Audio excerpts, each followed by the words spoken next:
আমার কাছে মনে হয় বা আমি যেটা উপলব্ধি করতে পারি, দুঃখ, কষ্ট, আনন্দ, উল্লাস নিয়েই হচ্ছে জীবন।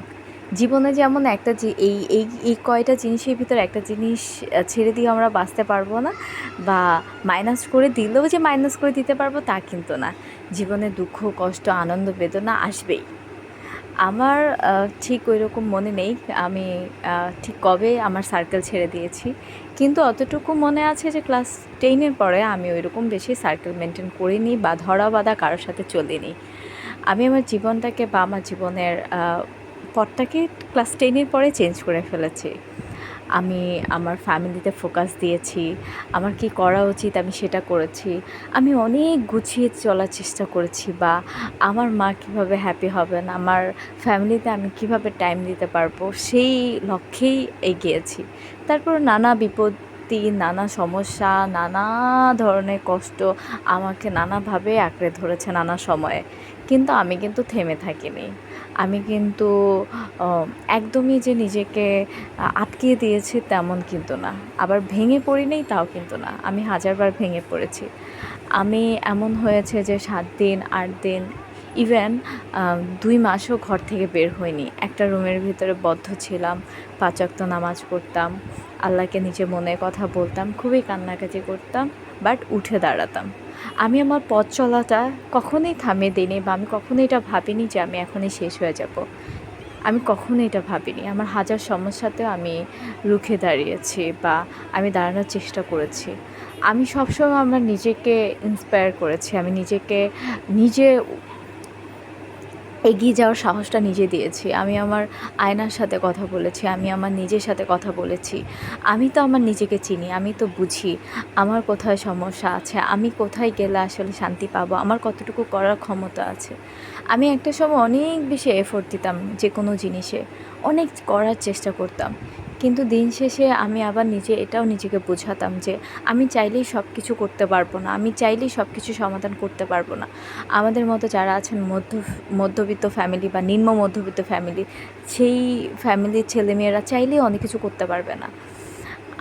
আমি আমার ভিতরে একটা জিনিস দেখেছি যে আমি না ঘুমিয়ে স্বপ্ন দেখার চাইতে জেগে স্বপ্ন অনেক বেশি দেখেছি। আমি হাঁটতে স্বপ্ন দেখেছি। আমি বসে স্বপ্ন দেখেছি। কিন্তু হাজার সময় আমি অনেক স্বপ্ন পূরণ করতে পেরেছি, আবার হাজার সময় আমি ব্যর্থ হয়ে গিয়েছি। এইটুকু জীবনে চাওয়া চেয়ে বা পাওয়ার চেয়ে না পাওয়ার বেদনাটা অনেক বেশি আমাকে আঁকড়ে ধরেছে, বা আমাকে ধরতে চেয়েছে। কিন্তু আমি হাল ছেড়ে দিইনি। আমার জীবনে আমি এই জিনিসটা বুঝে গিয়েছি যে আমার এইটুকু জীবনে বা মানুষের জীবনে মানুষ সবাইকে হ্যাপি রাখতে পারবে না। চাইলেই সবাইকে খুশি রাখতে পারবে না। আপনি দেখেন একটা ফ্যামিলিতে যখন আপনারা ৫ ভাই-বোন থাকবেন, আপনার ৫ ভাই-বোনের সাথে আপনার চিন্তাভাবনার, আ আপনার দেখার দৃষ্টিভঙ্গি আলাদা হতেই পারে, বা আপনি অন্যরকম হতেই পারেন, বা আপনি অন্যরকম। আপনি কি চাইলেই পারবেন আপনার ফ্যামিলিটাকে ছেড়ে আপনি অন্যথায় বাস করতে? কখনোই পারবেন না। আপনার এইটাতেই আপনার অ্যাডজাস্ট করে নিতে হবে। আর যদি সে হয় মেয়ে মানুষ, তাহলে তো আর তার কোনো কথাই থাকে না। নানা রকম নিপীড়ন, নানা রকম যন্ত্রণা, নানা রকম অশান্তি সহ্য করেও তার সেই ফ্যামিলিটাতে থাকতে হয়। আমার মনে হয় কি জানেন? একটা ছেলে মানুষের জীবন, সারাটা জীবন কষ্টে কাটে। একটা ছেলে মানুষের জায়গায় দাঁড়িয়ে, মানে আমরা কখনোই মেয়েরা হয়তোবা চিন্তা করি না যে এই ছেলেটার জীবন, একটা ছেলে মানুষ বোঝার পর থেকে সারাটা জীবন স্ট্রাগল করে। সারাটা জীবন স্ট্রাগল করতে হয়। সারাটা জীবন ফ্যামিলির জন্য, তার ভালোবাসার জন্য, তার ওয়াইফের জন্য। তারপরে একটা মুহূর্ত আমরা মেয়েরা সেই ছেলেদের কথা ভাবতে চাই না, বা ছেলেরা মেয়েদের কথা ভাবে না। দেখেন, মেয়েরা কখনোই ছেলেদের জায়গায় যেতে পারবে না, ছেলেরাও যেমন মেয়েদের জায়গায় আসতে পারবে না। মেয়েরা কিন্তু জন্মগতভাবেই, কিছু মেয়ে আছে গড গিফটেড, যাদের আল্লাহ তাআলা সুখ দিয়েই পৃথিবীতে পাঠান। কিন্তু 95% মেয়েই হচ্ছে তার বাবার সংসার থেকে দুঃখ পেয়ে বড় হয়। দুঃখ পেয়ে বড় হয়। তারা খুব মানে ব্যাকুল হয়ে থাকে যে হয়তোবা সুখ হবে। সেই মেয়েগুলা বাবার সংসারে থাকতেই স্বপ্ন দেখে, আমার তো বাবার সংসারে থেকে, বা আমার তো এই জীবনে সুখ হলো না, আমার হয়তো স্বামী দিয়ে সুখ হবে। এরকম অনেক কিছু জল্পনা কল্পনা একটা মেয়ে অনেক কিছু স্বপ্ন দেখে। প্রত্যেকটা মেয়েরই স্বপ্ন, প্রত্যেকটা ছেলেরও স্বপ্ন। ভাগ্য কখন কাকে কোন জায়গায় নিয়ে দাঁড় করায় বা কোন জায়গায় নিয়ে যায় সেটা কেউ বলতে পারে না। কিন্তু আমাদের মানুষ হিসেবে এটা সবসময় খেয়াল রাখা উচিত যে আমরা মানুষ হয়ে মানুষকে যেন কষ্ট না দিই, আমরা মানুষ হয়ে মানুষকে যেন দুঃখ না ফেলে দেই। দেখেন জীবনটা আপনি দেখেন 5 বছর আগে আপনি কী ছিলেন, 5 বছর পরে আপনি কী।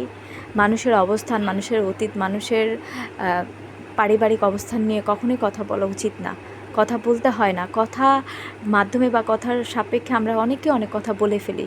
বলে ফেলা আসলে কিন্তু একটা মানুষের কাজ না যে আমি একটা আমার কথা বলে ফেললাম, বলে ফেললে হয়ে গেল। একটা শিক্ষিত মানুষ বা একটা আসল মানুষ মানুষ ভেবেচিন্তে কথা বলে, বা একটা শিক্ষিত মানুষ শিক্ষা গ্রহণ করলেই যে সে শিক্ষিত হয় তা কিন্তু নয়। তার ভিতরে যদি মনুষ্যত্ববোধ না থাকে সে কখনোই একটা ভালো মানুষ হতে পারে না। বা আপনি যদি কোথায় কোন কথা বলতে হবে, কোন কথায় মানুষের রাতের ঘুম হারাম হয়ে যেতে পারে সেই জিনিসটাই না বুঝেন, সেই জায়গাটাই না বুঝেন, আপনি কেমন মানুষ হলেন, কেমন শিক্ষা গ্রহণ করলেন আপনি বলেন? একটা ফ্যামিলিতে সবাই খারাপ হতে পারে না, একটা মানুষ ভালো হয়। আবার একটা ফ্যামিলিতে সবাই ভালো হতে পারে না, একটা মানুষ খারাপ হয়। এটাই জীবন, এটাই আল্লাহ তাআলা এভাবেই পাঠিয়েছেন মানুষদেরকে। এভাবেই আসবে, এভাবেই যাবে। আপনার হাজার খারাপ মানুষের সাথে দেখা হবে, এর মানে এই নয় আপনার সারা জীবন শুধু খারাপ মানুষের সাথে দেখা হবে। ভালো মানুষ অবশ্যই জীবনে আসবে। 2টা খারাপ মানুষ আসছে দেখে যে তৃতীয় মানুষটা খারাপ হবে এমন কিন্তু না। 2টা মানুষকে দিয়ে 2000 মানুষকে বিবেচনা করাটা আসলে ভুল। আপনি কখনোই একটা মানুষকে না চিনে না জেনে তার ব্যাপারে সঠিক কোনো তথ্য না নিয়ে জাজমেন্টাল হয়ে যেতে পারেন না, জাজমেন্ট করে ফেলতে পারেন না। আমরা তো চোখে দেখা জিনিসে অনেক সময় ভুল হয়। তেমন পৃথিবীতে আমরা যতদিন বাঁচব মানুষের ভালোটা করার চেষ্টা করব, ভালোটা করাই আসলে উচিত। আমার এইটুকু জীবনে আমি অনেক কিছু শিখেছি, অনেক কিছু দেখেছি, বা হয়তো বা আল্লাহ আরও কিছু দেখাবেন, আরও কিছু শেখাবেন। কিন্তু ধৈর্য রাখতে হবে, প্রত্যেকটা অধ্যায়ই ধৈর্য রাখা উচিত। আর আমরা যেহেতু মুসলিম ফ্যামিলির সন্তান, আমাদের প্রতিনিয়ত ধৈর্যের পরীক্ষা দিতে হয়। সবসময় একটা কথা মাথায় রাখবেন, আপনি যখন ভালো হওয়ার পরও আল্লাহ তাআলা আপনাকে দুঃখ দিবেন, তখন মনে রাখতে হবে আল্লাহ তাআলা আপনাকে পরীক্ষা করছেন যে আপনি যে ঈমান এনেছেন বা আপনি যে ভালোর পথে আছেন সেটা কি ক্ষণস্থায়ী না চিরস্থায়ী। বা আপনি যখন পাপ করছেন, পাপ করার পরও যখন আপনার জীবনে দুঃখ আসছে, সেটা কিসের জন্য আসছে? আপনার সেই পাপের ফলের জন্য আপনি দুঃখ পাচ্ছেন, বা আপনি ভালো কাজে আসার পর যদি দুঃখ আসে সেটা আপনার পরীক্ষা। প্রত্যেকটা জায়গায় কিন্তু আপনার ধৈর্যের পরীক্ষা দিতে হবে। আল্লাহ তাআলা জানেন কোথায় আপনাকে সুখ দিতে হবে। আমিও অনেক সময় ভেঙে পড়ি, আমিও হতাশ হয়ে যাই, অনেক বেশি কাঁদি। আগে যেমন মানুষকে শেয়ার করার জন্য ব্যাকুল হয়ে যেতাম, এখন আর এত ব্যাকুল হয়ে যায় না। নিজেকে নিজে বুঝ দেই বা নিজেকে নিজে বোঝানোর চেষ্টা করি। অনেক বেশি নিজেকে ম্যাচিউর মনে হচ্ছে এই সময়ে এসে। মনে হচ্ছে আমি কত বেশি বড় হয়ে গিয়েছি, কত কিছু বুঝি। আসলে নিজের বোঝটা যদি নিজে না বুঝি বা নিজে যদি নিজের সমস্যাটুকু ধরতে না পারি, তাহলে তো আর হবে না বলেন? একটা মানুষের জন্য আপনি হাজার কিছু করলেন, কিন্তু সেই মানুষটা আপনাকে পাহাড় সমান এক দোষ দিয়ে দিল। আপনি যেখানে দেখছেন যে এই মানুষটাকে আপনি হাজার কিছু করছেন, বা প্রত্যেকটা মুহূর্তে আপনি তাকে সত্য বলে আজকে সে আপনাকে আসামি বানায় দিল, সেখানে ব্যাখ্যা করার কোনো কিছু নেই।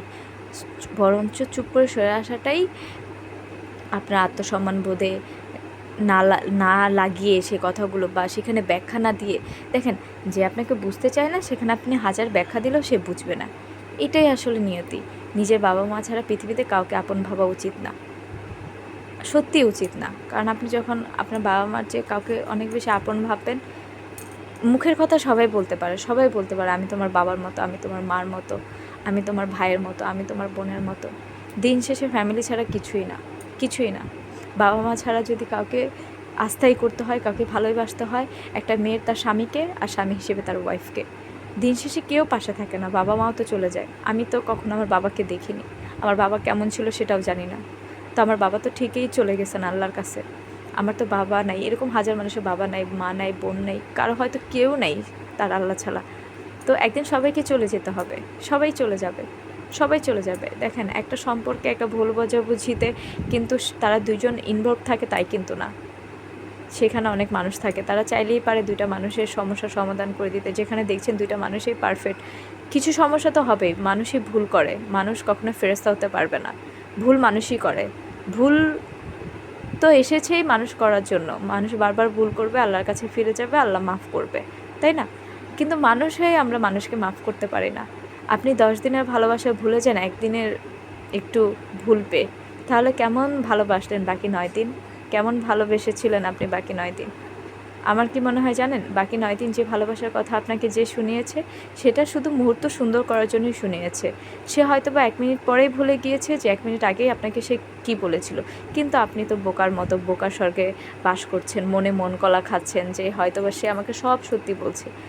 সরল মানুষ বা যে মানুষগুলো সৎ হয় তারা প্রত্যেকটা কথাই বিশ্বাস করে ফেলে। এটাই হচ্ছে তাদের সবচেয়ে বোকামির লক্ষণ। কিন্তু আমি মনে করি যে বোকা হয়েও লাভ আছে। আপনি আমাকে ঠকিয়ে কী লাভ পেয়েছেন বলেন? আমার মতো একটা মানুষকে আপনার জীবন থেকে হারিয়ে ফেলেছেন। আমার কষ্ট হবে 1 বছর, 2 বছর, 5 বছর, 10 বছর। আল্লাহ তাআলা মানুষকে কখনোই এত বেশি কষ্ট দেন না যতটা সে সহ্য করতে পারবেন না। কখনোই দেন না। আল্লাহ তাআলা সব কিছু একদিন সব কিছুই ঠিক করে দিবে। কিন্তু এই যে মানুষটার দুঃখের কারণ আপনি হয়ে দাঁড়াচ্ছেন, বা এই মানুষটার চোখের পানির ঝরার কারণ আপনি হয়ে দাঁড়াচ্ছেন, রাতে ঘুমাতে পারছে না, মানুষটা তাহাজ্জুদে পড়ে আপনার জন্য কান্না করতেছে। এই পানিটার শোধ আপনি কিভাবে দিবেন বলেন?